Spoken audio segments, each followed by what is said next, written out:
जुगति बेधि पुनि पोहियहि रामचरित बरलाग। और एक मोती नहीं, अनेकों मोती निकलते हैं। फिर एक एक कविता, एक एक चौपाई, एक एक श्लोक, एक एक भाव, एक एक रस, ये सब मोती के समान है। जितनी चौपाई, दोहा, सोरठा सब क्या है? मोती के समान है। तो युक्ति से वेधना, 64 कलाओं में रत्नों का वेधन करना भी एक कला है। सब लोग रत्नों का वेधन नहीं कर सकते, वो भी एक कला है। जौहरी भी बड़ी सावधानी से, निपुणता से रत्नों का वेध करते हैं। कोई दूसरा कर दे तो फाड़ देगा, रत्न को तोड़ देगा, खराब कर देगा। तो क्या कहते हैं कि कोई कुशल निपुण कलाकार उसमें युक्ति से छेद करता है और श्री राम चरित्र रूपी सुंदर धागे में पिरो देता है। क्योंकि एक एक चौपाई अलग अलग कर दें तो प्रकरण का बोध नहीं होने से अर्थ का भी बोध नहीं होगा कि क्या कहना चाहते हैं। तो पूरी पूरी कथा जो है वो रस्सी के समान है, सुंदर सूत के समान है, जिसमें सारे मोती को एक जगह सजा देवें। तो पहिरहि सज्जन विमल उर, सज्जनों के निर्मल हृदय में वो मोती की माला पहनने पर बड़ा सुंदर दृश्य होता है, शोभा होती है और बड़ा प्रेम का बाहुल्य हो जाता है। तो पहिरहि सज्जन विमल उर शोभा अति अनुराग। गोस्वामी जी प्रस्तुत किए अपने भाव को। फिर कहते हैं, अब इसमें एक श्रीमद् भागवत का मत बताऊंगा, एक पुलस्त मुनि का मत बताऊंगा। जब कोई भक्त किसी साधु के पास जाए, साधु का मन समाज में नहीं लगता है, एकांत में लगता है। अगर कृपा करके वह साधु समाज में आ भी जावे कुछ समय के लिए तो वहाँ टिकते नहीं है, बाद में चाहते हैं एकांत में चले जाएं, कुछ कृपा करके फिर अपना भजन एकांत में हो। ऐसा साधुओं का स्वभाव होता है। तो सुखदेव जी, सूत जी, ये सब एकांत में भजन करने वाले साधु हैं। सुखदेव जी तो परम एकांतिक साधु हैं। सूत जी तो कई बार सज्जनों की सभा में रहते भी हैं, लेकिन सुखदेव जी तो बड़े एकांतवासी परमहंस महात्मा हैं। तो जब परीक्षित जी ने बारंबार प्रश्न किया है तो एकांत में रहने वाले सुखदेव जी भी वहाँ टिक कर बिना किसी हड़बड़ी के रस की अभिवृद्धि करते हुए सुखदेव जी ने परीक्षित जी को भगवान कृष्ण का चरित्र सुनाया है। एवं निशम्य भृगुनंदन साधुवादं वैयासकिः स भगवानथ विष्णुरातं प्रत्यर्च्य कृष्णचरितं कलिकल्मषघ्नं व्याहर्तुमारभत भागवत प्रधान। जब कोई उत्तम रीति से प्रश्न करने वाला श्रद्धालु श्रोता प्राप्त हो जावे तो जो संत मौन रहते थे वो भी मौन छोड़कर उसको कथा सुना देते हैं। जो संत एकांत में रहते थे वो भी सामने आकर कथा सुना देते हैं। कथा के लिए, इधर उधर की बात के लिए नहीं, कथा की प्रधानता से उस भक्त के निर्मल हृदय में जो भगवत भक्ति है, भगवान के प्रति अनुराग है, उसकी प्राधान्यता से संतजन ऐसा अनुग्रह करते हैं। तो हृद्वारिधौ बुद्धि सुक्तौ वचो बोधाम्बुवर्षणात्। पुलस्त मुनि का भाव ही गोस्वामी जी कहते हैं, हृदय सिंधु मति सीप समाना स्वाति शारद कहीं सुजाना, कहीं स्वाति शारदा कहीं सुजाना भी, यहाँ इस प्रति में लिखते हैं स्वाति शारद कहीं सुजाना, और ये गीता प्रेस वाली प्रति है, इसमें कहते हैं स्वाति शारदा कहीं सुजाना। तो अर्थ एक ही है। शारद शब्द का प्रयोग भी सरस्वती जी के लिए रामचरितमानस में किया है गोस्वामी जी ने व्यापकता से। तो हृद्वारिधौ बुद्धि सुक्तौ वचो बोधाम्बुवर्षणात् काव्य मुक्ता प्रजायन्ते साधु परिदधातिता। पुलस्त मुनि का यह भाव है। इसी को गोस्वामी जी ने कहा कि जौ बरसै बरबार विचारु होहि कविता मुक्तामणि चारु। इस प्रकार से आगे के प्रसंग पर बढ़ते हैं। जे जन में कलिकाल कराला करतब बायस भेष मराला चलत कुपंथ वेद मग छाड़े कपट कलेवर कलिमल भाड़े वंचक भगत कहाई राम के किंकर कंचन कोह काम के तिन्ह मह प्रथम रेख जग मोरी धिंग धर्म ध्वज धंधक धोरी। अब गोस्वामी जी 3 चौपाई में बड़ी निंदा करते हैं। किसकी? दुष्टों की। क्या क्या कहे हैं? देखिए, निंदा गलत है, लेकिन दुष्ट की दुष्टता का वर्णन करने में उसकी निंदा नहीं, उसका यथार्थ वर्णन है। तो निंदा प्रतीत होने पर भी वह सत्य कथन है। अब विष्ठा में दुर्गंध है तो कहेंगे दुर्गंध है, तो निंदा कहो चाहे प्रशंसा कहो, लेकिन यथार्थ तो वही है, उसको झूठ तो कह नहीं सकते कि नीम कड़वा होता है। ये उसका कटुपन जो है, कटुक्ति जो संतों के मुख से दुष्टों के वर्णन में निकल भी जावे तो उसको यथार्थ कथन कहते हैं, निंदा नहीं कहते। तो जो इस कठोर कलिकाल में जन्म लिए हैं और जिन्होंने वेश तो हंस का बनाया है लेकिन करनी कौवे के समान है, बाहर से साधु का वेश बना लिया और हृदय से चोर हैं, ऐसे पाखंडी लोग जो वैदिक मार्ग का परित्याग करके कुमार्ग पर चलते हैं, ऐसे पाखंडी लोग जो कपट की मूर्ति और कलयुग के पापों के बड़े बड़े भंडार हैं, उनको देखकर यह विश्वास हो जाता है कि यह कलयुग इसी में रहता है, इसी के अंदर कलयुग बैठा हुआ है, ऐसा विश्वास हो जाता है। जो लोग कहते हैं कि मैं श्री रामचंद्र जी का भक्त हूं और भक्ति के बहाने लोगों को ठगते हैं। भक्ति किसकी करते हैं? काम, क्रोध, लोभ, तीन की भक्ति करते हैं। कंचन लोभ, धन का लोभ, और कोह माने क्रोध और काम, और ये तीनों हैं क्या? तो त्रिविधम नरकस्येदं द्वारम नाशनम आत्मनः कामः क्रोधस्तथा लोभस्तस्मादेतत्रयं त्यजेत्। काम, क्रोध और लोभ ये तीनों क्या हैं? भगवान श्री कृष्ण ने श्रीमद् भगवद गीता के 16वें अध्याय में बताया कि ये तीनों नरक के द्वार हैं। त्रिविधम नरकस्येदं द्वारम नाशनम आत्मनः, अपने उद्धार का विनाश करके आत्म तत्व को मुक्त करने के स्थान पर पतन की ओर ले जाने वाले ये तीनों दरवाजे, यहीं से व्यक्ति का पतन होता है, नरक जाता है, काम, क्रोध और लोभ। तो गोस्वामी जी कहते हैं कि वंचक भगत कहाई राम के किंकर कंचन कोह काम के। अध्यात्म रामायण में इसी बात का वर्णन करते हैं। माता पितृकृत द्वेषा, अध्यात्म रामायण पर भी हमने 9 दिन प्रवचन किया था, तो YouTube पर वो उपलब्ध है, फेसबुक पर भी। जो मोबाइल इत्यादि का व्यवहार करते हैं वो लोग सुनते हैं समयानुसार। कहल गांव में, भागलपुर के पास बिहार में कहल गांव है, तो वहाँ हमने 9 दिनों तक अध्यात्म रामायण पर भी प्रवचन किया था। तो अध्यात्म रामायण का स्मरण हो आया यहाँ पर।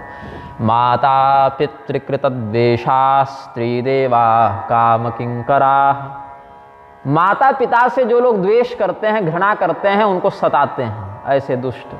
अपनी पत्नी को ही सबसे बड़ा देवता मानकर उसी की पूजा अर्चना में लगे रहते हैं, ऐसे दुष्ट। और केवल काम क्रोध आदि की नौकरी चाकरी करते रहते हैं, ऐसे मतलब उनकी गुलामी करते हैं, ऐसे दुष्ट। और त्यक्त स्वजाति कर्माण प्रायशः परवंचका, दूसरों को ठगने में निपुण, अपने कुल धर्म जाति धर्म से भ्रष्ट ऐसे पापी बड़े निंदनीय होते हैं। गोस्वामी जी ने इतना कुछ कहने के बाद अंत में जो कहा वो एकदम माहौल बदल दिया, जज्बात बदल दिया वाली बात हो गई कि क्या कह दिया कि तिन्ह मह प्रथम रेख जग मोरे। और ये केवल गोस्वामी जी कह सकते हैं, बड़ा से बड़ा साधु महामंडलेश्वर जगत गुरु बन जावे लेकिन मंच से ये नहीं कह सकता। तो गोस्वामी जी कह दिए, कोई कदाचित कह दें अलग बात है, लेकिन सामान्य व्यवस्था में कोई कहने का साहस नहीं करते कि जिन पापियों का वर्णन हम पिछले 3 चौपाई से कर रहे थे भाई, इनका कहीं समूह देखो तो जानो इनमें पहली गिनती हमारी है।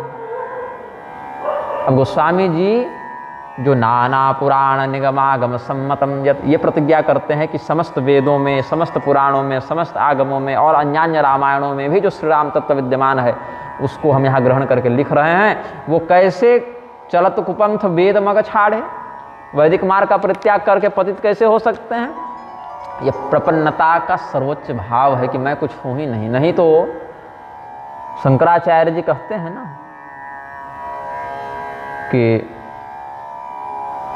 मत्समः पातकी नास्ति पापघ्निः त्वत्समान ही एवं ज्ञात्वा महादेवी यथा योग्यम तथा कुरु। हे भगवती, हमारे समान कोई पापी नहीं और आपके समान पापनाशक कोई नहीं, जिनका नाम स्मरण करने से हम लोग पवित्र हो जाएं, ऐसे आचार्य भी इस प्रकार का औदार्य रखते हैं। तो भगवान के श्रेष्ठ भक्तों में, तत्वनिष्ठ भक्तों में गोस्वामी जी की गणना सिद्ध है। ये अनुनय प्रस्तुत करते हैं, विनय सुनाते हैं कि जो धिक्कार के योग्य हैं, ढोंगी हैं, पाखंडी हैं, समाज को भ्रमित करने वाले ठग हैं, अधम बुद्धि वाले लोग हैं, उनमें पहली गणना हमारी कर लेना। तिन्ह महु प्रथम रेख जग मोरी धेंग धर्म ध्वज धंधक धोरी। तरह तरह के काम में उलझकर अपने कर्म प्रारब्ध की गठरी को बोझा के समान जो पीठ पर धारण किया हुआ है, ऐसा भगवत तत्व विमुख व्यक्ति अगर दिखे तो स्मरण करना कि ऐसे लोगों में पहली गणना हमारी है। जो अपने अवगुण सब कहूँ, बाढ़ कथा पार नहीं लहूँ। ताते मैं अति अल्प बखाने, थोरे मह जानि हहि सयाने। समुझि विविध विधि बिनती मोरी, को न कथा सुनी देहि खोरी। एतेहु पर करि हहि जे आशंका, मोहिते अधिकते जड़मति रंका। फिर गोस्वामी जी 3 चौपाई फिर बोलते हैं और चौथे चौपाई में जाके फिर माहौल बदल देते हैं, जज्बात बदल देते हैं। अब क्या कहते हैं? अब अपने अधिक अवगुणों को हम क्या कहें? आप अपने मन में जिस जिस अवगुण की कल्पना कर सकते हैं कर लीजिए, वो सब हम में है, यही समझ लीजिए। बैठ के सोचिए कि क्या क्या दोष हो सकता है और मान लीजिए कि हम में सब वो दोष हैं। बहुत हम लिखेंगे नहीं, क्योंकि लिखने से क्या है, भगवान की कथा पीछे छूट जाएगी और यही सब बात बढ़ जाएगी। तो कथा करने के लिए बैठे हैं, कथा लिखने के लिए बैठे हैं, तो ये सब विस्तार हो जाएगा विषय का, और जो लिखने बैठे हैं वो पीछे छूट जाएगा काम। इसीलिए हमने कह दिया कि जितने पापी हैं और जितने पाप हैं सब हमारे ही स्वरूप हैं भैया, हम सबों में अग्रगणी पापी हैं। इसीलिए इतने में समझ लो कि हम क्या हैं। इसीलिए मैंने बड़ा कम अपने विषय में बताया। इस प्रकार से सज्जन व्यक्ति, बुद्धिमान व्यक्ति समझ जाएंगे।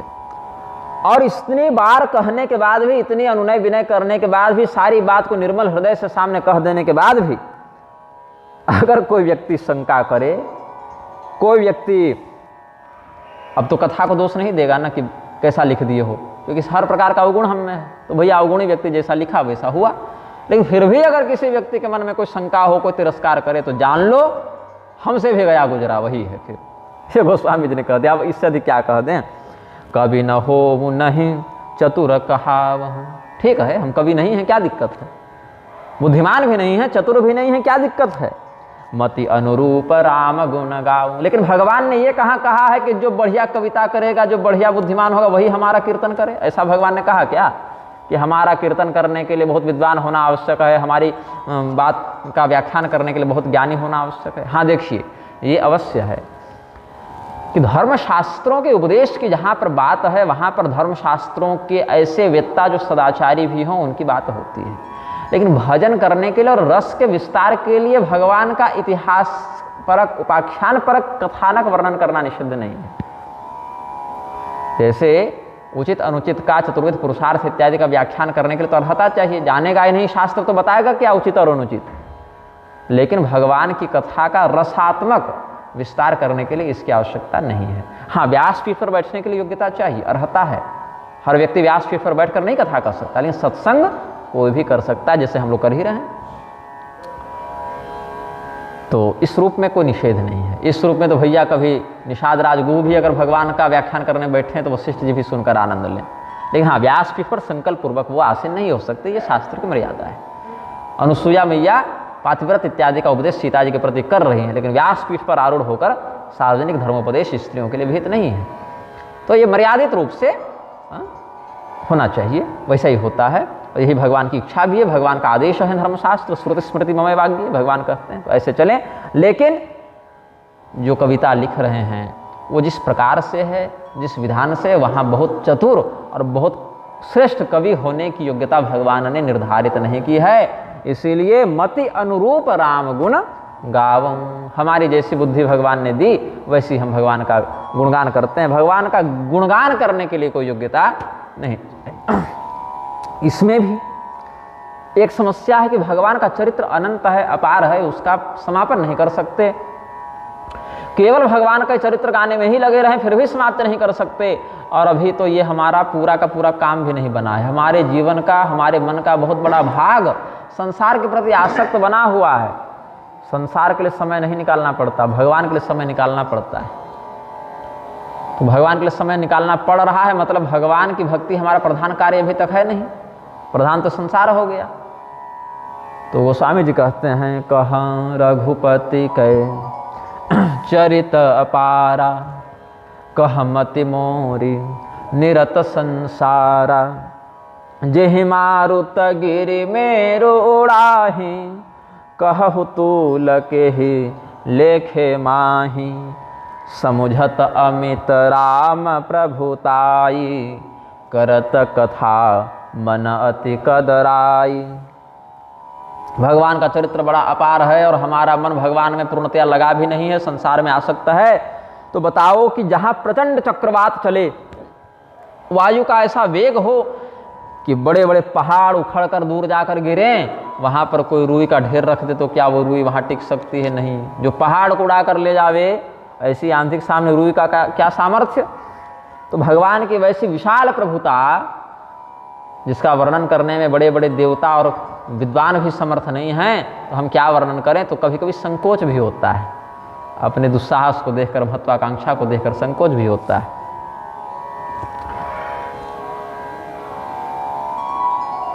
एक इसमें श्रीमद् भागवतादि का सिद्धांत अनुसरण करते हुए ही गोस्वामी जी ने लिखा है कि ये ही मारुत गिरि मेरु उड़ाहि, ये सब वचन।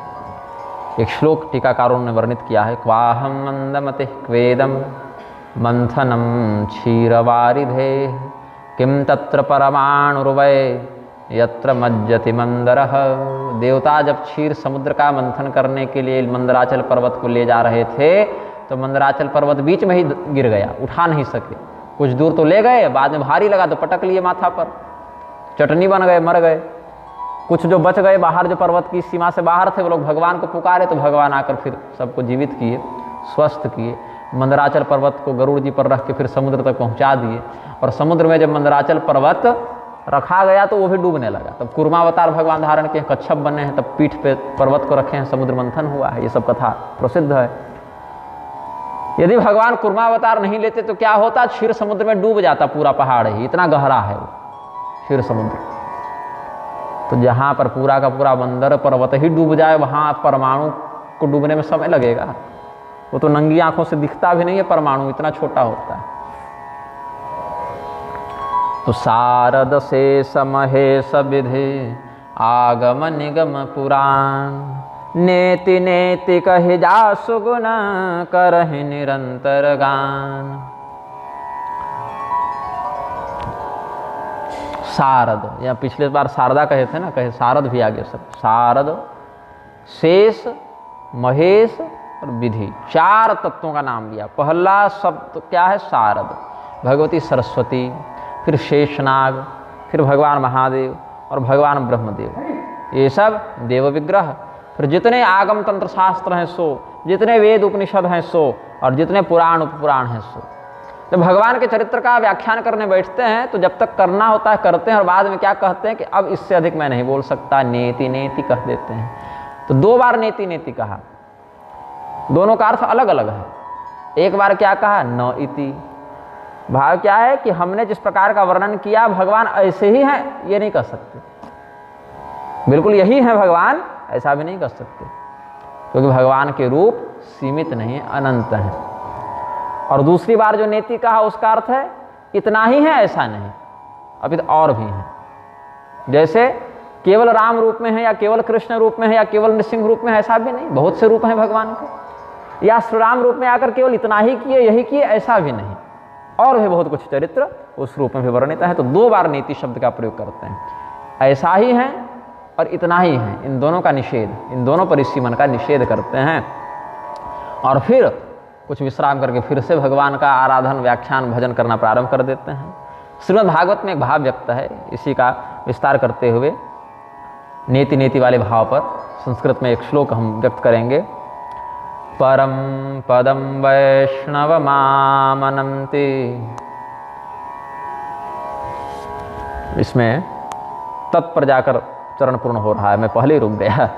परम पदम वैष्णव मामनन्ति तद यन्नेति नेति त्यतदुत्सृक्षवः, विसृज्य दौरात्म्यमनन्य सौहृदा, हृदोपगुह्यार्ह पदम पदे पदे। सब जानत प्रभु प्रभुता सोई, तदपि कहे बिनु रहा न कोई। तहाँ वेद सकार न राखा, भजन प्रभाव भांति बहु भाखा। इसमें दो भाव व्यक्त करते हैं गोस्वामी जी। भगवान की प्रभुता सब जान रहे हैं कि हम लोग बोलकर समाप्त नहीं कर सकते, लेकिन फिर भी बिना बोले व्यक्ति रह भी नहीं पाता है। संत जानते हैं कि हम बोलकर समाप्त नहीं कर सकते, तो बोलो ही मत, चुप रहो, लेकिन वो भी नहीं होता, क्योंकि फिर रस बाधित होता है, भजन बाधित होता है। बिना बोले रह नहीं सकते तो बोलते रहो, नाम लेते रहो, व्याख्यान करते रहो, सुनते रहो। जिस भाव से भगवान की कथा से संपर्क बने, कोई बोल रहा है, कोई सुन रहा है, कोई सोच रहा है, कोई गा रहा है, अलग अलग भाव से व्यक्ति व्यवहार करते हैं। तो जब भगवान की प्रभुता जानते हो कि हम बोलकर नहीं समाप्त कर सकते, पार नहीं जा सकते, तो बोलते ही क्यों हो? इसीलिए क्योंकि इससे बड़ा परमार्थ भक्त के लिए कुछ नहीं है। कहा ना, भगवान की कथा से अधिक पाप नाशक तत्व कुछ नहीं है, इसीलिए इसका आश्रय लेना चाहिए। गोस्वामी जी ने अपने विषय में जो बातें कही हैं उसमें क्या कहते हैं, किस भाव से इसका एक संस्मरण आनंद वृंदावन चंपू नामक ग्रंथ से टीकाकार कहते हैं, निर्मले सुजाना स्वर चरित्रे दोषमेव पुरतः प्रथयन्ते उज्ज्वले सति धाम्नि पुरस्ताद् धूममेव वमति स्फुटमग्नि। क्यों भाई? गोस्वामी जी जब भक्त हैं तो भक्त को अभक्त कहना भी तो दोष है। विद्वान हैं तब तो लिख रहे हैं, सभी ग्रंथों का जब अध्ययन किया होगा गुरु मुख से, तब तो गोस्वामी जी जो है सो लिखने बैठे ना। पहले जब कहे कि सभी पुराण वेद शास्त्रों का तात्पर्य हम यहाँ लिख रहे हैं, राम तत्व का वर्णन करेंगे, तो बाद में कैसे कह दिए कि मूर्ख हैं भाई? तो कहीं ना कहीं अपने गुरु की भी निंदा हो गई कि कैसे गुरु जी आपको पढ़ाए थे, कैसा चेला है भाई। तो गुरु जी की भी तो निंदा हो गई कि गुरु जी ठीक से नहीं पढ़ा पाए, तब ऐसा नालायक चेला हो गया, ऐसा पापी चेला हो गया कि वेद मार्ग का बहिष्कार कर दिया। गोस्वामी जी ने क्या कहा कि हम तो वेद मार्ग छोड़कर आगे बढ़ गए, चलत कुपंथ वेद मग छाड़े, और ऐसे लोगों में तीनों प्रथम रेख जगमोई। तो गुरु जी की बदनामी नहीं है कि कैसा चेला था कि वैदिक मार्ग का परित्याग करके भ्रष्ट हो गया। फिर गोस्वामी जी ने क्यों ऐसा कहा? एक प्रश्न उठ सकता है। तो क्यों कहा? सज्जन जब कहीं पर कोई बात लिखते और कहते हैं तो पहले स्वयं के चरित्र में दोष इत्यादि दिखाते हैं, तो गुण तो उनके चरित्र में ऐसे ही दिख जाएगा। अग्नि जब आप जलाते हैं तो पहले क्या है? पहले धुआं उठता है, आंखों में जलन होती है, अग्नि बड़ी तेजस्वी नहीं, ऐसे तो अग्नि शब्द पुल्लिंग है, लेकिन व्यवहार में आग को स्त्रीलिंग कह देते हैं हिंदी भाषा में। तो अग्नि यद्यपि बड़ा तेजस्वी तत्व है, तेज ही उसका प्रधान तान्मात्रिक अभिव्यक्ति का द्योतक है, रूप तन्मात्रा का। तो फिर अग्नि धुआं क्यों उगलता है? ताकि बाद में अपने तेजस्विता से, अपनी दाहिका शक्ति से अपने महात्म्य को प्रकाशित कर सके। तो इसी प्रकार से निर्मले पिस्वजना, और कहीं निर्मलोपि ये भी है, यहाँ टंकन दोष हो सकता है। स्वचरित्रे दोषमेव पुरतः प्रथयन्ते उज्ज्वलेपि सति धाम्नि पुरस्ताद् धूममेव वमति स्फुटमग्नि। इसीलिए गोस्वामी जी ने ऐसा किया। तो हम आ रहे थे सब जानत प्रभु प्रभुता सोई पर। लोग कहते क्यों हैं? क्योंकि कहे बिना रहा नहीं जाता और कहने से कल्याण होगा अपना, इसी कारण कहते हैं। इसी बात को महिम्न स्तोत्र में पुष्पदंताचार्य भगवान शिव के प्रति कहते हैं, महिम्नः पारं ते परम विदुषो यद्य सदृशे स्तुतिर्ब्रह्मादीनामपि तदवसन्नास्त्वयि गिरः अथा वाच्यः सर्वः स्वमति परिणामावधिगृह्णन् ममाप्येष स्तोत्रे हर निरपवादः परिकरः। हमारा यह जो उद्योग है आपकी महात्म्य वृत्ति का लेखन करने का प्रभु, ये निरपवाद है, इसमें कोई अलौकिक अपूर्व कथन की बात नहीं है। ये बात सत्य है प्रभु कि हम आपकी महिमा के अंत को नहीं जानते, आपकी महिमा का पार हम नहीं प्राप्त कर सकते, और ये बात भी जानते हैं कि हम जो लिख रहे हैं ना, आपकी महिमा उससे बहुत बड़ी है। और आपको तो कोई मतलब ऐसा नहीं कि हम ये कविता लिख दें, ये स्तोत्र लिख दें तो आपकी महिमा बढ़ जाएगी, ये स्तुति तो आपके लायक भी नहीं है। जैसे हम देवराज इंद्र को जाकर अगर कोई मोती हीरा इत्यादि दे भी दे, तो स्वर्ग के राजा के सामने उस पृथ्वी के हीरे का क्या सामर्थ्य है? हमारे लिए हीरा बहुमूल्य होगा, लेकिन स्वर्ग के राजा के लिए क्या सामर्थ्य है उसका? तो हे महादेव जी, मैं यह भी जानता हूँ कि हमारी रचना आपके स्तर की नहीं है। और हमारी क्या, हम तो कहते हैं कि बड़े बड़े ब्रह्मादि देवता भी यदि कोई श्रेष्ठ रचना करें तो भी महादेव जी का महात्म्य तो उससे ऊपर ही रहेगा। ये पुष्पदंत जी अनुभव करते हैं। फिर भी आपको अपना भजन करने वाला भक्त प्रिय लगता है, हम आपके प्रिय बन सकें, आपके निकट आ सकें, आपकी कृपा हम पर हो, इसीलिए हम भी वैसा ही काम कर रहे हैं जैसा हमारे पहले लोगों ने किया। आपकी स्तुति करने का काम वही हम कर रहे हैं। यत्कीर्तनम, भागवत महापुराण में, यत्कीर्तनम यत्स्मरणम यदीक्षणम यद्वंदनम यश्रवणम यदर्हणम लोकस्य सद्यो विधुनोति कल्मषम तस्मै सुभद्र श्रवसे नमो नमः। भगवान की कथा, भगवान की स्तुति, भगवान का भजन क्यों किया जाता है? जिनके कीर्तन से, जिनके स्मरण से, जिनकी कथा सुनने से, जिनके दर्शन से, जिनके वंदन से, जिनके प्रति समर्पण अर्चना इत्यादि से समस्त प्राणियों के पाप समूह तत्काल नष्ट हो जाते हैं।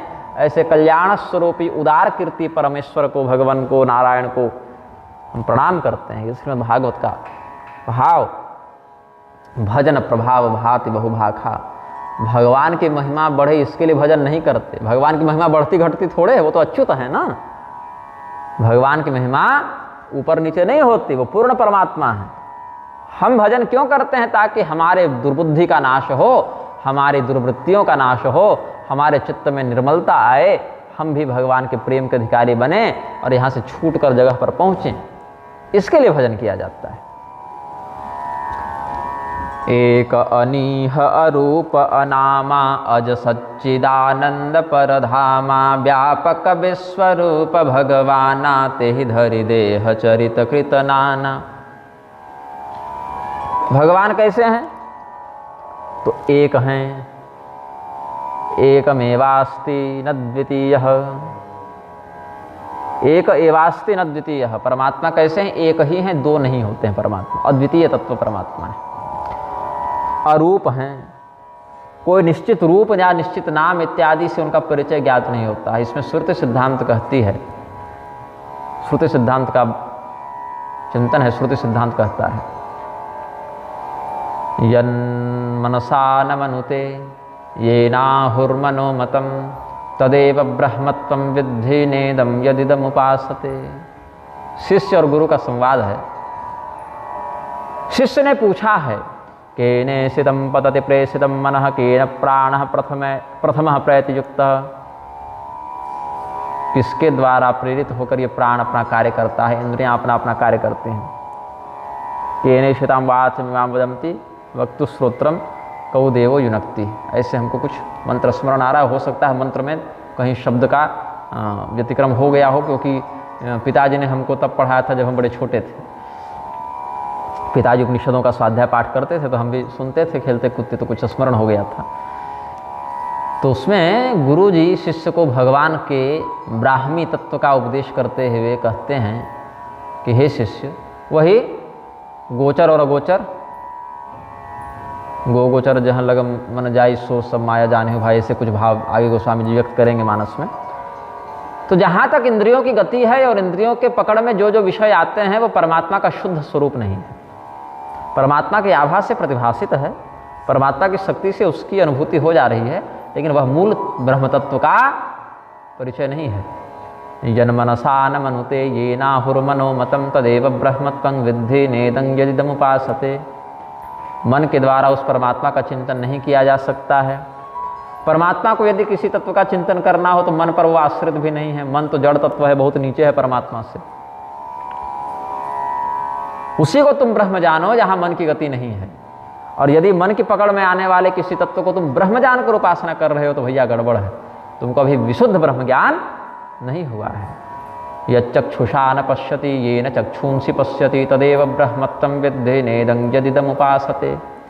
नेत्रों के द्वारा तुम उस परमात्मा का दर्शन नहीं कर सकते।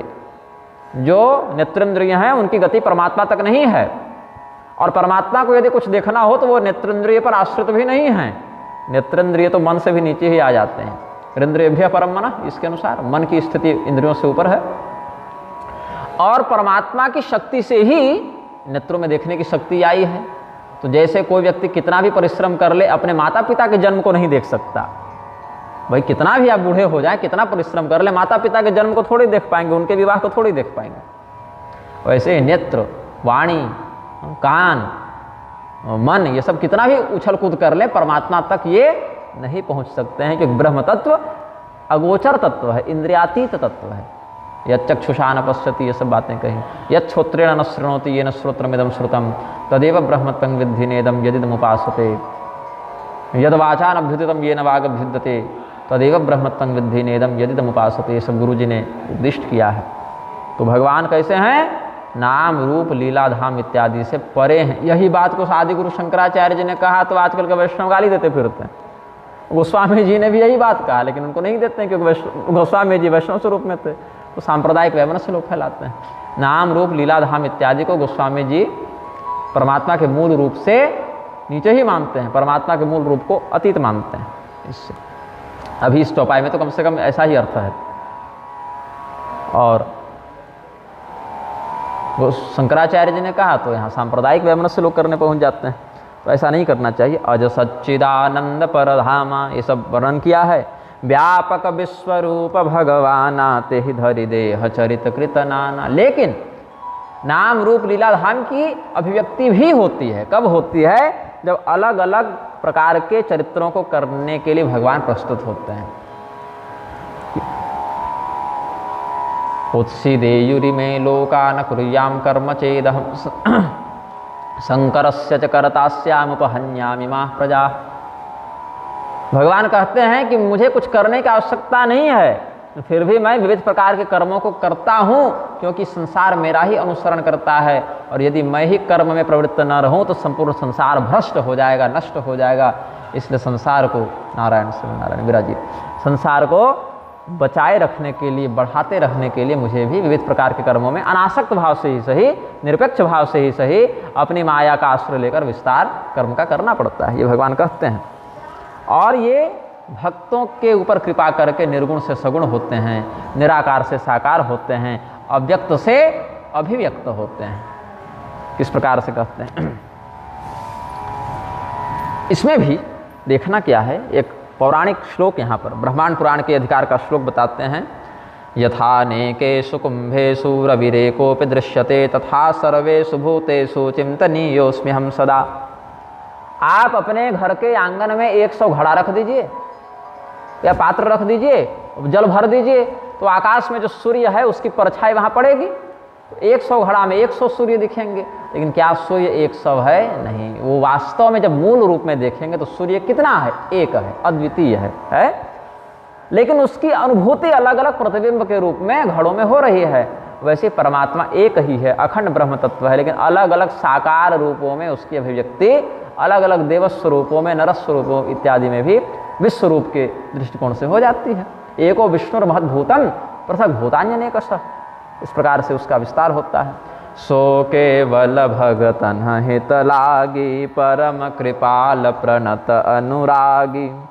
जेहि जन पर ममता अति छोहु जेहि करुणा कर कीन्हन कोहु। गई बहोर गरीबन वाजू सरल सबल साहिब रघुराजू।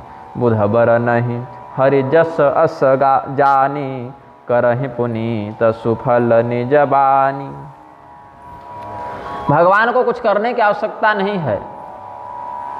भगवान यहाँ पर आकर विविध प्रकार की लीलाओं को करने के लिए भी बाध्य नहीं है। फिर लोग पूछेंगे कि अच्छा भगवान नहीं आएंगे तो राक्षसों का वध कैसे होगा? राक्षस तो बड़ा उत्पात करेंगे तो भगवान ही आकर वध करेंगे, क्योंकि बाकी लोग कर सकते तो कर दिए रहते। तो हनुमान जी महाराज इसमें एक भाव प्रस्तुत करते हैं श्रीमद् भागवत में कि मर्त्यावतारस्त्विह मर्त्य शिक्षणम रक्षो बधायै वन केवलं विभो। हे प्रभो, किमपुरुष वर्ष नामक स्थान में बैठकर हनुमान जी महाराज भगवान श्री रामचंद्र जी की स्तुति करते हुए कहते हैं, आप जो नर लीला करते हैं, मनुष्य रूप में आते हैं, सो क्यों राक्षस मारने थोड़े आते हैं? राक्षसों को तो आप वहाँ से भी मार सकते हैं। भगवान अगर यहाँ नहीं आएंगे और दिव्य लोक से ही अगर चिंतन कर लें कि राक्षसों को मार देना है तो नहीं मार पाएंगे क्या? पूरा जब ब्रह्मांड ही समाप्त कर सकते हैं इच्छा मात्र से, भ्रिकुटी विलास से, राक्षस को मारना कौन बड़ी बात है भाई? भगवान कृपा करने आते हैं। तब फिर एक प्रश्न होता है, तो क्या वहाँ बैठकर कृपा नहीं कर सकते हैं? ये भी प्रश्न होगा ना, यदि राक्षसों को मारना वहाँ से संभव है कहाँ से आप स्नान करके आ रहे हैं बारिश में? चलिए, बरसात बड़ी सुंदर हो रही है, फुलवारी हरियाली एकदम सामने है। केदारनाथ में ऐसे ही हम देवी भागवत की कथा कर रहे थे तो सामने ऐसे दरवाज़ा खुला था तो बर्फबारी होती थी, वहाँ रात्रि को -8 डिग्री चला जाता था। तो एक दिन कथा कहते कहते नाक से खून निकलने लगा, तो उस दिन 1 घंटा भी हम कथा नहीं कह पाए थे। फिर अपवित्र हो गए, नाक से खून बात, फिर व्यासपीठ से उतर गए। फिर अगले दिन फिर कथा को कुछ आगे लेकर गए थे, तो वही स्मरण हो गया ऐसा ही दृश्य। वहाँ भी अधिक लोग सुनते नहीं थे, सुनते सब थे माइक से, लेकिन जितने भी 20, 25, 30, 50 लोग जो रसिक संत जन थे वही लोग सामने बैठते थे ऐसा। तो गोस्वामी जी का भाव हम हनुमान जी के माध्यम से व्यक्त कर रहे हैं कि भगवान को यहाँ आने की आवश्यकता क्या है। तो बोले राक्षसों का वध कैसे होगा? तो एक तर्क उठा कि भगवान क्या वहाँ बैठे बैठे राक्षसों को नहीं मार सकते? बोले मार सकते हैं। तो भगवान राक्षस मारने नहीं, भगवान तो भैया कृपा करने आते हैं। फिर दूसरा तर्क उठा कि क्या वहाँ बैठे बैठे कृपा नहीं कर सकते हैं? कृपा भी कर सकते हैं। बोले इसका अर्थ है कि कृपा करना और राक्षस मारना ये अवान्तर हेतु है, मूल हेतु नहीं है। ये बाद के होने वाले कार्य हैं। प्रधान कार्य क्या है? मर्त्य शिक्षणम, मनुष्यों को कैसा करना चाहिए तो हम स्वयं करके दिखा दें, मर्यादा प्रस्तुत कर दें, तो वैसे ही वैसे लोग करें। व्यवहार में भगवान ने आर्य मर्यादा जो स्थापित की, पुत्र के रूप में कैसा कर्तव्य हो, पिता के रूप में कैसा कर्तव्य हो, राजा के रूप में कैसा कर्तव्य हो, शिष्य के रूप में कैसा कर्तव्य हो, इसीलिए मर्यादा पुरुषोत्तम कहलाए। तो मर्त्यावतारस्त्विह मर्त्य शिक्षणम रक्षो वधा जैवन केवलं विभो। बोले तो बहुत सी ऐसी लीलाएं हैं जहां भगवान को उतना भी करने की आवश्यकता नहीं थी। जैसे सीता जी के वियोग में जो रोए हैं, माथा पीटे हैं, उसकी उतना करने की आवश्यकता थी। सीता कृता यानी व्यसनानीश्वरस्य, हनुमान जी कहते हैं कि उतना विरह विलाप करने की भी आपको आवश्यकता नहीं थी। लिंग किया, क्यों किया? इसका उत्तर मिलता है कौशिक रामायण में कि भगवान जब पंचवटी में रहते थे, लीला करते थे, तो क्या हुआ कि ऋषि महर्षियों को उनकी गृहस्थी देखकर थोड़ा मन भटकने लगा कि देखो तो भगवान और भगवती सीता जी पति पत्नी आपस में बढ़िया घर बसा हुआ है, हम लोग भी पत्नी से विवाह करके घर इत्यादि बसा लें। वो लोग थे बैरागी महात्मा, संत जन थे, साधक थे, सन्यासी थे। भगवान सोचे कि कहीं साधुओं के बीच में हम गृहस्थी हैं और यहाँ पर इनका मन भटक जावे, तो ये भी कहीं कहीं से विवाह करके आ जावे, तो इनके आश्रम का पतन हो जावे।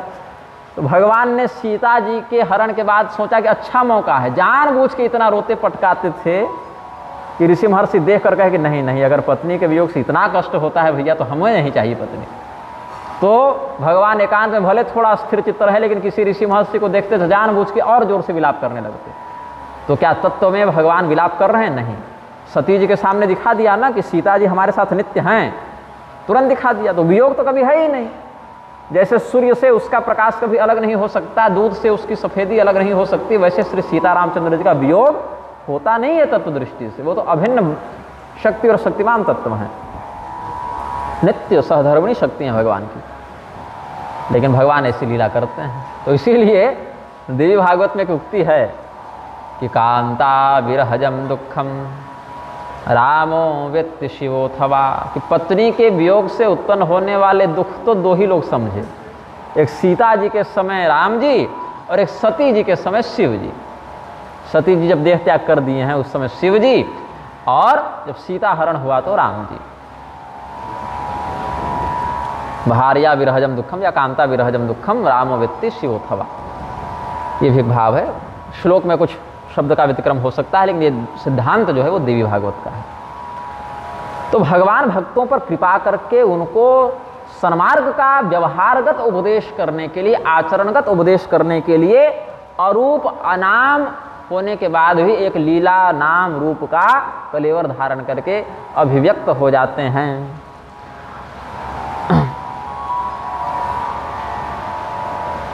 अब यहाँ पर गोस्वामी जी का कुछ भाव और प्रस्तुत करूंगा। भगवान के अलग अलग प्रकार के भक्त हैं, कोई आर्त है, कोई अर्थार्थी है, कोई जिज्ञासु है, कोई ज्ञानी है। सर्वतो भावेन जिन्होंने भगवान के प्रति अपना सर्वस्व निवेदित कर दिया हो, समर्पण कर दिया हो, ऐसे भक्तों के प्रति भगवान का विशेष प्रेम होता है। ऐसे देखिए तो भगवान अपनी ओर से प्रेम और घृणा ये सबसे परे हैं। प्रेम, घृणा, आसक्ति, राग, द्वेष, मित्रता, शत्रुता, ये सब भगवान में विकार नहीं होते।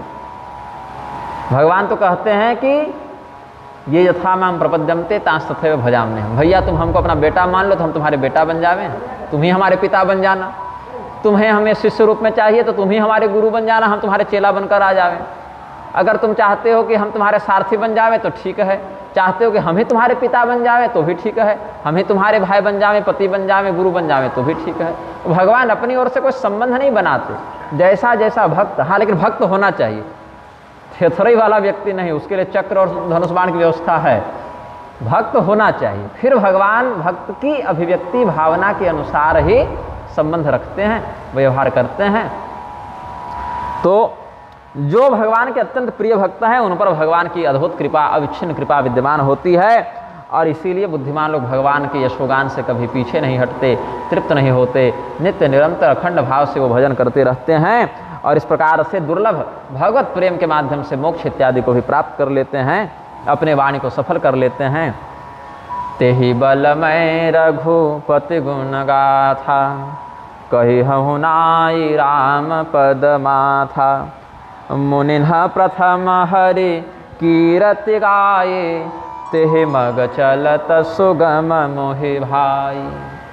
अब गोस्वामी जी कहते हैं कि महिमा का यथार्थ वर्णन तो हम नहीं कर सकते, क्योंकि महिमा तो अनंत है भगवान की, लेकिन महिमा का जो फल है वो सब जानते हैं कि भगवान के भजन का क्या प्रभाव है, इसको तो सब जानते हैं। तो इसीलिए भगवान के चरणों में प्रणाम करके, भगवान को अभिवादन से संतुष्ट करके हम भगवान की कथा का विस्तार करने के लिए प्रस्तुत हुए हैं। कहूँ नाई राम पद माथा, कही हूँ नाई राम पद माथा। तो कैसे तुम लिखोगे भाई? पहले कह चुके हो कि हम कविता नहीं जानते, छंद नहीं जानते, व्याकरण नहीं जानते। ये भी कह चुके हैं गोस्वामी जी कि हम तो भैया अधमों में टॉप लेवल पर चल रहे हैं कि पापियों में हमारी गिनती पहले कर देना। तो लिखोगे कैसे भाई? कलम उठाओगे तो कुछ तो अक्षर बनाओगे, क ख ग घ कुछ तो लिखोगे। गोस्वामी जी ने कहा कि देखिए, जंगल में चलना कठिन होता है, क्योंकि मार्ग दिखता नहीं, हर जगह घास है, कांटे हैं, झाड़ियाँ हैं, पेड़ हैं, खाई है, गुफा है। लेकिन जिस मार्ग पर पहले बहुत से लोग आते जाते रहे हों, वो मार्ग सुगम हो जाता है, वहाँ पगडंडी का दर्शन होता है, तो वहाँ से व्यक्ति आगे बढ़ जाता है कि हाँ, इस पर लोग आते जाते रहे हैं। तो पहले के ऋषि महर्षियों ने, कवियों ने भगवान की कथा लिख दी है, बड़ा अनुग्रह किया है, तो वो मार्ग पर वो चल चुके हैं। तो वो जैसे जैसे चले हैं वैसे वैसे हमको चलना है, हमको अलग से कुछ करना नहीं, बस पटरी पर बने रहना है, इधर उधर भटकना नहीं है। तो मुनिन्ह प्रथम हरि कीरति गाई, तेहि मग चलत सुगम मोहि भाई। वही जो ऋषि महर्षियों ने जो मार्ग प्रस्थान बनाया है, जो वहाँ पर वो व्यवहार किए हैं, वही मार्ग हमें भी अनुकूल लगता है, हम उसी पर चलेंगे। कालिदास जी का भाव है ना, अथवा कृतवाघारे वंशेस्मिन् पूर्वसूरिभिः मणौ वज्र समुत्किरणे सूत्रस्यैवास्ति मे गतिः। अच्छा बताइए, सबसे कठोर रत्न क्या है? तो कहते हैं हीरा। हीरा बड़ा कठोर रत्न है, इसीलिए संस्कृत में हीरे को वज्र भी कहते हैं। अब कहो कि हीरा छेदना है, हीरे के आर पार जाना है और दे दें धागा। भाई जो लोहा से ठीक से न छेदा जाए, वो धागा से क्या छेदा जाएगा? यदि पहले से उसमें छेद बना हुआ है तो धागा आसानी से पास हो जाता है, निकल जाता है, वहाँ पर अंदर से गुजर जाता है। तो अथवा कृतवाघारे वंशेस्मिन् पूर्वसूरिभिः मणौ वज्र समुत्किरणे सूत्रस्यैवास्ति मे गतिः। अथवा बहुत से रत्नों को छेदने के लिए हीरा का भी प्रयोग किया जाता है, तो हीरे से उनकी कठोरता कुछ कम होती है, तो हीरा पार चला जाता है। हीरे का पानी भी चढ़ाते हैं बहुत लोग। मैंने उसकी एक जौहरियों की विद्या है, रत्न विद्या है, मैं उसका विशेषज्ञ नहीं हूँ तो उतना वैज्ञानिक व्याख्यान तो नहीं कर पाऊंगा, लेकिन ये बात है। तो जिस प्रकार से पहले से छेदे हुए मणि के अंदर जो छिद्र है, वहीं से सुई धागा सरलता पूर्वक पार जा सकता है, वैसे ऋषि महर्षियों ने और पूर्व के विद्वानों ने जो भगवान के और भगवत भक्तों के चरित्रों का व्याख्यान पहले कर दिया है, तो हमारे लिए तो मार्ग सुगम हो गया, वैसे वैसे हम आगे आएंगे। अति अपार जे सरित बर जौन नृप से तो कराही, चढ़े पीपिलिकौ परम लघु बिनु श्रम पार ही जाहि।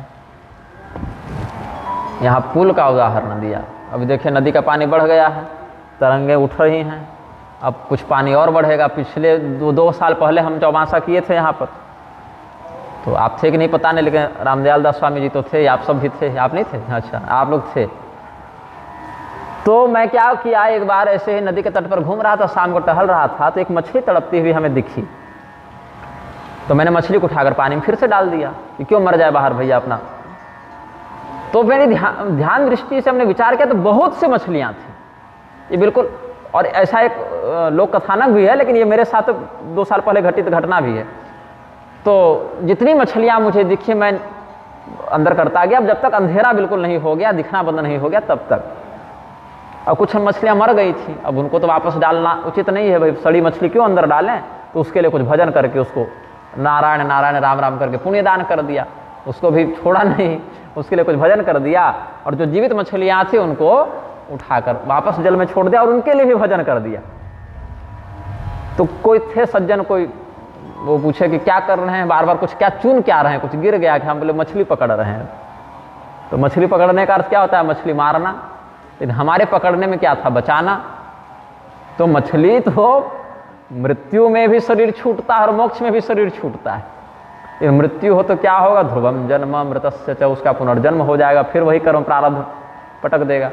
और शरीर छूटने के बाद मोक्ष हो तो उसका पुनर्जन्म नहीं होगा। माम प्राप्य न निवर्तन्ते तद्धाम परमं मम। गोस्वामी जी पुल का उदाहरण देते हुए कहते हैं कि जो बहुत बड़ी बड़ी नदियाँ होती हैं उसको पार जाने के लिए पुल की आवश्यकता होती है, और लोगों के पास इतना धन नहीं होता है कि पुल बना सकें। तो राजा क्या करता है, वहाँ पर अपने राजकोष के धन का प्रयोग करके पुल बना देता है। तो उस पुल में यद्यपि आपका, यदि आपको कहें तो कह सकते हैं कि चलो हमने राजा को टैक्स दिया था, राजकोष में हमने कर दिया था, लेकिन चींटी ने कर थोड़ी दिया था, चींटी थोड़ी टैक्स दे रही है सरकार को।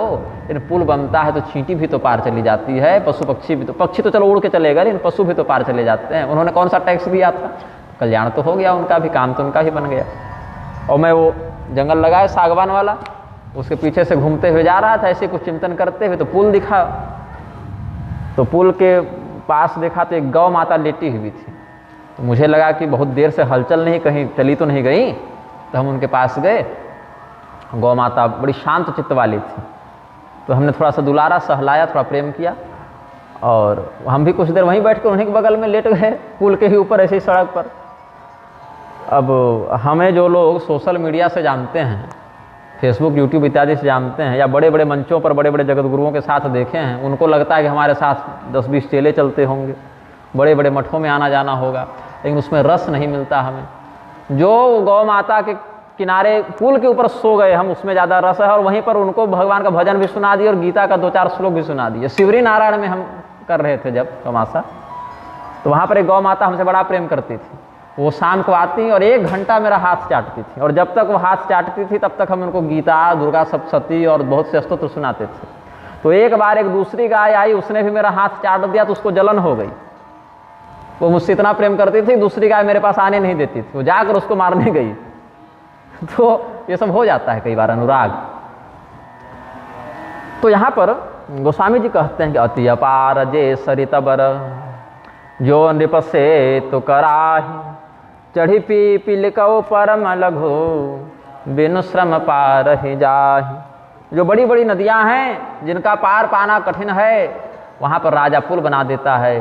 तो चींटी और अन्य पशु इत्यादि भी सरलता से उस पुल में चढ़ के नदी को पार कर जाते हैं, यद्यपि पुल को बनाने में उनका कोई प्रत्यक्ष परिश्रम या योगदान नहीं रहा है।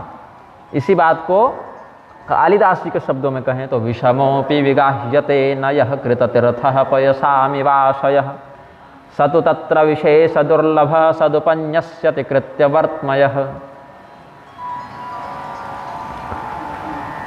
भाव क्या है कि दुर्बोध होने पर भी नीति शास्त्र का आश्रय लेकर व्यक्ति श्रेष्ठ स्थान तक पहुंच जाता है, और जल की राशि, तड़ाग इत्यादि का भी उल्लंघन कर जाता है, अलग अलग विद्याओं का आश्रय लेकर, लोकोपकारी उपस्करों का आश्रय लेकर। लेकिन जो व्यक्ति दूसरे व्यक्ति के लिए भी पार जाने का मार्ग प्रशस्त कर दे, वो बड़ा दुर्लभ है। अपने कल्याण के लिए उपस्करों का प्रयोग करने वाले तो बहुत लोग हैं कि हमको जाना है तो हम कर लिए अपना काम, लेकिन जो व्यक्ति परिश्रम नहीं कर रहा है, धन नहीं दे रहा है, ऐसे व्यक्ति के प्रति भी करुणा करके अगर हम उसके उद्धार के लिए प्रयत्न करें तो ऐसे व्यक्ति बड़े दुर्लभ हैं। यही प्रकार बल मन ही दिखाई, कही हूँ रघुपति कथा सुहाई। व्यास आदि कवि पुंगव नाना, जिन्ह सादर हरि सुजस बखाना। चरण कमल बंदौ तिन्ह केरे, पुर बहु सकल मनोरथ मेरे। इस प्रकार से अपने मन को आत्मविश्वास देकर, आजकल मोटिवेशनल स्पीकर्स होते हैं जो मन में उत्साह भरने का काम करते हैं, भरते उड़ते कुछ नहीं, केवल तमाशा करते हैं, इधर उधर की बातें करके भटकाते हैं, लेकिन नाम तो है वही। लेकिन गोस्वामी जी यहाँ सचमुच अपने मन के आत्मबल को बढ़ा रहे हैं कि चलो इसी भरोसे से हम भगवान की कथा लिखेंगे कि पहले के लोग लिख गए तो हमको कुछ अनुमान लग गया कि क्या क्या कैसे कैसे वर्णन करना है। लेकिन हमको कोई बहुत बढ़िया कवि मत समझ लेना। बढ़िया बढ़िया कवि लोग, वेदव्यास जी और अन्य पूर्वाचार्य लोग जो जो लिखे हैं भैया, हम उनको प्रणाम करते हैं और उनसे अनुरोध करते हैं कि आपकी कृपा हम पर हो, कुछ बोध हो राम तत्व का हमको हो तो हम भी कुछ लिखें।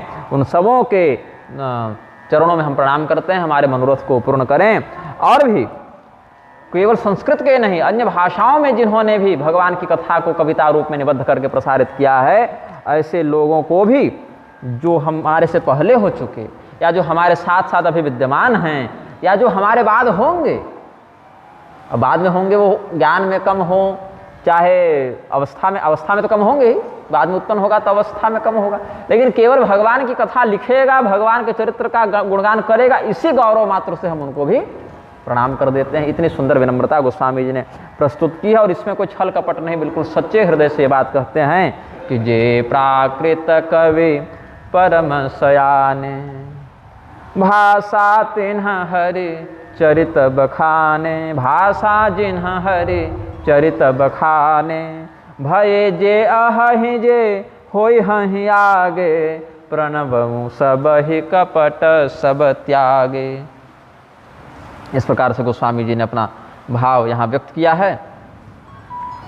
अब वरदान मांगते हैं ये लोग कि जिस प्रकार से भगवान की कथा से युक्त होने पर आपकी कविता का सम्मान हो, हे आचार्यों, हे गुरुजनों, आपके अनुग्रह से हमारी कविता को भी सम्मान प्राप्त हो। और क्योंकि देखिए, बुद्धिमान लोग यदि कविता का समादर नहीं करेंगे तो फिर हमारे जीवन का इतना परिश्रम और इतना समय व्यर्थ चला गया ना।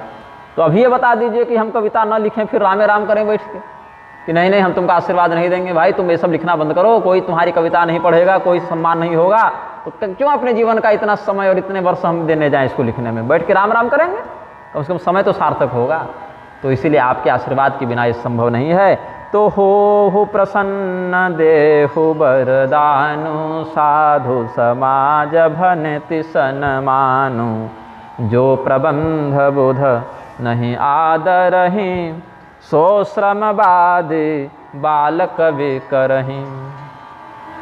आनंद वर्धन चरित्र में भी यही भाव व्यक्त किया गया है कि पहले के, अभी के और होने वाले जितने कवि हैं, चाहे वो किसी भी भाषा में भगवान की कथा लिखे हों, अगर भगवान की कथा उन्होंने लिखी है, भगवान का यशोगान किया है, तो सबको शुद्ध हृदय से हम प्रणाम करते हैं। आनंद वर्धन चरित्र आदि भी इस मत का अनुसंधान करते हैं। भूतान भव्यान शुभाचारान वर्तमानान हरेर्यशः, गायकान प्राकृत कवीन वंदे शुद्धे न चेतसा। न सत्कुर्वन्ति यत्काव्यं साधवः समदर्शिनः, बालकस्य कवेन तस्य श्रम एव निरर्थकः। इसीलिए कीरति भनिति भूति भलि सोई, सुर सरि सम सब कह हित को होई। राम सुकीरति भनिति भदेशा, असमंजस असमोहि संदेश अंदेशा। क्या कहते हैं गोस्वामी जी? संपत्ति वही उत्तम है, यश वही उत्तम है, कविता वही उत्तम है जिससे लोगों का कल्याण हो, जैसे गंगा जी कल्याण करते हैं। अब बहुत कीर्ति है आपकी कीर्ति से किसी को कोई लाभ ही नहीं हो रहा है। बहुत पैसा बटोर के बैठे हैं, बहुत बढ़िया ज्ञान बटोर के बैठे हैं, समाज में जिसको आवश्यकता है उसका कल्याण ही नहीं हो रहा है, तो क्या लाभ? गंगा जी के समान सबका कल्याण करने में जिसकी सार्थकता हो, ऐसी कीर्ति, ऐसी कविता, ऐसी संपत्ति का ही समादर है। और भगवान की जो कीर्ति है वो तो ऐसी है, लेकिन पता नहीं हम किस शैली में वर्णन करेंगे, हमारी कविता में वो प्रभाव होगा कि नहीं होगा, ऐसी आशंका करते हैं गोस्वामी जी। इसी बात की चिंता व्यक्त करते हैं कि भगवान के महिमा में तो कोई संदेह नहीं है, हम जो बात लिख रहे हैं, जिस प्रकार से लिख रहे हैं, उसको कुछ समझे तब तो लाभान्वित हो, कुछ समझेगा ही नहीं तो कैसे लाभान्वित होगा। तो इसीलिए हे कविजनों, हे गुरुजनों, पूर्व के, बाद के, अभी के जितने कवि हैं, सबसे हम यही अनुनय करते हैं कि हमारे ऊपर अनुग्रह करें, आपके अनुग्रह के बिना ये काम नहीं हो सकता है। तुम्हारी कृपा सुलभ सोग मोरे, सियनि सुहावनी टाट पटोरे, कि भाई रेशम की सिलाई हो, बढ़िया बुना हुआ वस्त्र हो, तो टाट पर भी बिछा दो तो शोभा पाता है। इस प्रकार से फिर गोस्वामी जी ने 7 दोहे, जिसमें 3 दोहा 3 सोरठा ऐसे करके किए, 4 सोरठा किए और फिर अंत में एक दोहा और जोड़ा, तो 3 दोहा हो गए, 3 सोरठा हो गए और अंत में एक दोहा, तो ऐसे 7 पदों का प्रयोग किया है। उसके बाद इस कथा को भी हम पूर्ण करेंगे। सरल कवित कीरति विमल, सोई आदर ही सुजान, सहज बयर बिसराय रिपु, जो सुन कर ही बखान, सो न होई बिनु बिमल मति, मोहिमति बल तिथोर, करहु कृपा हरि जस कहूँ, पुनि पुनि करहु निहोर, कवि को बिद रघुबर चरित, मानस मंजू मराल, बाल विनय सुने सुरुचि लखे, मोह पर हो कृपाल। भगवान का जो चरित्र है वो निर्मल बुद्धि के बिना बताना संभव नहीं है। और निर्मल बुद्धि कैसे होगी? निर्मल बुद्धि तो संतों की कृपा से होगी। हमारी बुद्धि का बल बड़ा छोटा है, बड़ा कम है। और निर्मल बुद्धि से युक्त जब कविता होती है तो शत्रु भी अपनी शत्रुता का परित्याग करके उसका समादर कर बैठते हैं, स्वाभाविक वैर को भूलकर उस कविता के महात्म्य की सराहना करने लगते हैं। तो इसीलिए हे कवियों, आप हमको ऐसा आशीर्वाद दीजिए कि हमारी बुद्धि भी निर्मल हो जावे और उस निर्मल हृदय से जो हरि कथा का विस्तार हो, उसका समाज में सम्मान हो। आप लोग तो रामचरित्र रूपी मानस सरोवर के नित्य विहार करने वाले हंस हैं। हम अभी नए नए किनारे पर आए हैं, इसीलिए हम पर ये कृपा करें कि इस मानस सरोवर के आस्वादन का हमें भी फल प्राप्त हो। बंदमु मुनि पद कंजु, रामायण जिह निरमयवो, सखर सुकोमल मंजु, दोष रहित दूषण सहित। बड़ा सुंदर साहित्यिक भाव।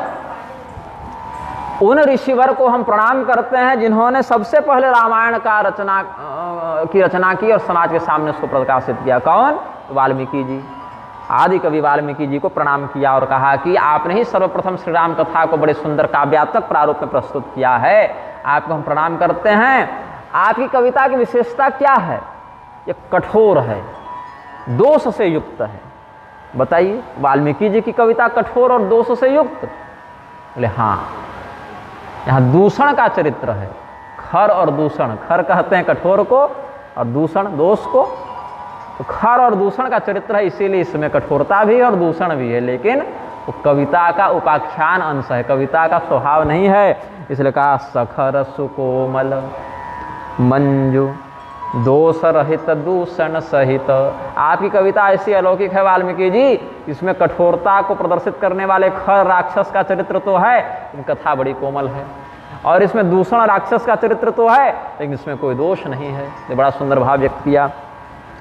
बंदौ चारियों वेद, वेदों में भगवान की कथा बड़ी सुंदर वर्णित है, जिसको मंत्र रामायण के माध्यम से आचार्य नीलकंठ चतुर्धर ने वर्णित किया है। और ऐसे श्री राम रहस्योपनिषद, श्री राम तापनीयोपनिषद इत्यादि में तो वर्णित है ही। तो संसार समुद्र से पार जाने के लिए चारों वेद नौका के समान हैं और वेद विरुद्ध जाकर कोई भी वाणी समादर को प्राप्त नहीं कर सकती। इसलिए चारों वेदों को प्रणाम करते हुए गोस्वामी जी कहते हैं कि आप हे चारों वेद, आपको हम प्रणाम करके यह निवेदन करते हैं कि भगवान की कथा का निर्माण करने, विस्तार करने का हमें सामर्थ्य प्रदान करें। क्योंकि आप जैसे कोई व्यक्ति तैर कर अगर पार जाएगा समुद्र में तो थक जाएगा, बीच में डूब के मर जाएगा, क्योंकि अपने से तो संभव नहीं है। लेकिन बड़े जहाज का आश्रय लेकर जाएगा तो थकावट भी वैसी नहीं होगी और पार भी चला जाएगा। तो वेद की मर्यादा जो है, वैदिक सिद्धांत रूपी नाव का, जहाज का आश्रय लेकर अगर हम ये करने लगेंगे तो बिना थकावट के ही बढ़िया से सारा काम बन जाएगा। तो वंदे चार्यु वेद, भवबारिधि बोहित सरिस जिन्हि न सपने हो खेद बरनत रघुबर विशद जसु। तो वेदों का भी महात्मा क्या है कि भगवान के चरित्र का नित्य गान करते हैं, कभी टूटती नहीं है उनके भजन की वृत्ति और कभी थकते नहीं है। तो वैसे हम भी अखंड वृत्ति से हे वेदों, हे वेद भगवान, आप ही के समान हम भी अखंड वृत्ति से भगवान के यश का वर्णन करें और हमें थकावट न हो।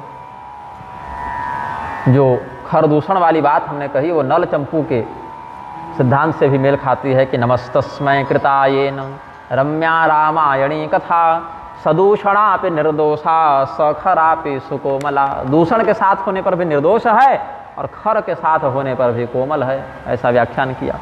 फिर वेदों का अनुसरण किया। फिर कहते हैं बंदम विधि पदरेणु भवसागर जिह किन्ह जहाँ संत सुधा ससिधेनु प्रगटे खल विषवारुणी। क्या कहते हैं गोस्वामी जी? हम ब्रह्मा जी को प्रणाम करते हैं, ब्रह्मा जी के चरण कमलों का वंदन करते हैं जिन्होंने इस भवसागर की रचना की है। ब्रह्मांड किसने बनाया? ब्रह्मा जी ने बनाया। तो भगवान ब्रह्मदेव को प्रणाम किया गोस्वामी जी ने, यह कहते हुए कि बड़ी कृपा हुई महाराज कि आपने संसार बनाया। कैसे? संसार में तो बड़ा प्रपंच है, बड़ा दुख है, बड़ा कष्ट है, फिर क्यों धन्यवाद दिया? इसीलिए दिया क्योंकि जैसे क्षीर सागर के मंथन से भले जहर निकला, भले मदिरा निकली, लेकिन अमृत भी तो वहीं से निकला, चंद्रमा भी तो वहीं से निकले, कामधेनु भी तो वहीं से निकली। ऐसे ही संसार ही नहीं होता तो भगवान की कथा का विस्तार कैसे होता? इसलिए भगवत कथा का अमृत विस्तारित करने के लिए, कथामृत का विस्तार करने के लिए भवसागर बड़ा उत्तम उपाय है। इसीलिए आपको भी हम धन्यवाद देते हैं। देवोध विप्रबुध ग्रह चरण बंदी कहूँ कर जोरी होय प्रसन्न पुरबहु सकल मंजु मनोरथ मोरी। समस्त देवताओं को प्रणाम करता हूँ, समस्त ब्राह्मणों को प्रणाम करता हूँ, समस्त पंडितों को प्रणाम करता हूँ, जितने ग्रह नक्षत्र हैं सबको प्रणाम करता हूँ और प्रणाम करके यही उनसे निवेदन करता हूँ कि राम कथा के लेखन में हम जो प्रवृत्त हुए हैं हमारे इस मंगलकारी मनोरथ को आप पूर्ण करें, ऐसा गोस्वामी जी निवेदन करते हैं। प्रेम से बोलिए आनंद कंद भगवान की, श्री सीतारामचंद्र भगवान की, श्रीमद् जगद्गुरु रामानुजाचार्य भगवान की जय, श्रीमद् जगद्गुरु रामानंदाचार्य भगवान की, समस्त श्री वैष्णव समाज की जय। भगवान के नाम का स्मरण करें। सीताराम सीताराम सीताराम सीताराम सीताराम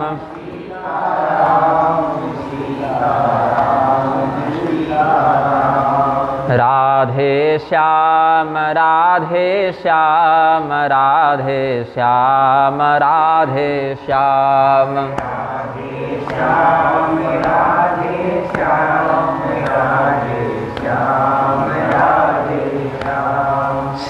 सीताराम सीताराम सीताराम सीताराम सीताराम